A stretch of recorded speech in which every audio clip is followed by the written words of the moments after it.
Hello, കുറേ നാളുകൾക്ക് ശേഷം പിന്നെ ഞാൻ വന്നു. ഇന്ന് നമ്മൾ ഒരു മോർണിംഗ് റൂട്ടീൻ ചെയ്യാൻ വിചാരിച്ചിട്ട് സിമ്പിളായിട്ടുള്ള ബ്രേക്ക്ഫാസ്റ്റോട് കൂടിയിട്ട് വീഡിയോ സ്റ്റാർട്ട് ചെയ്യാൻ വിചാരിച്ചു. പുറത്ത് നല്ല മഴയൊക്കെയാണ് കേട്ടോ. അപ്പോൾ എല്ലാവരും മഴയും ഒക്കെയാണെന്ന് വിചാരിക്കുന്നു. പിന്നെ എല്ലാവരും സേഫാണെന്ന് വിശ്വസിക്കുന്നു. ഞങ്ങളിവിടെ സേഫായിട്ടിരിക്കുന്നു കേട്ടോ. നമുക്ക് ബ്രേക്ക്ഫാസ്റ്റ് ഉണ്ടാക്കാം. നല്ല ക്രിസ്പി ആയിട്ടുള്ള ദോശയും ടൊമാറ്റോ ചട്നിയാണ് ഉണ്ടാക്കുന്നത്.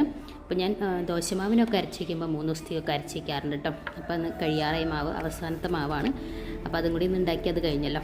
പിന്നെ ടൊമാറ്റോ ചട്നി എല്ലാവരും ഉണ്ടാക്കുന്ന പോലെ തന്നെ സവാളയും ഇഞ്ചിയും വെളുത്തുള്ളിയും കറിവേപ്പിലയും പച്ചമുളകും തക്കാളിയും ഒക്കെ ഇട്ട് വെളിച്ചെണ്ണയിലിട്ട് വഴറ്റിയതിന് ശേഷം മിക്സിയുടെ ജാറിലിട്ട് അടിക്കുക. അത്രയേ ഉള്ളൂ കേട്ടോ. സിമ്പിളല്ലേ. പിന്നെ വേണമെങ്കിൽ കടുക് വേണമെങ്കിൽ കാച്ചാം.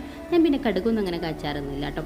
പിന്നെ നല്ല ചൂട് ചായയും മഴയും ദോശയും സൂപ്പറായിരുന്നു കേട്ടോ ഇന്നത്തെ ബ്രേക്ക്ഫാസ്റ്റ്. അപ്പോൾ ഇത്രയേ ഉള്ളൂ ഇന്നത്തെ വീഡിയോ. പുതിയൊരു വീഡിയോ ആയിട്ട് കാണുന്നതുവരെയും ടേക്ക് കെയർ ആൻഡ് ബൈ.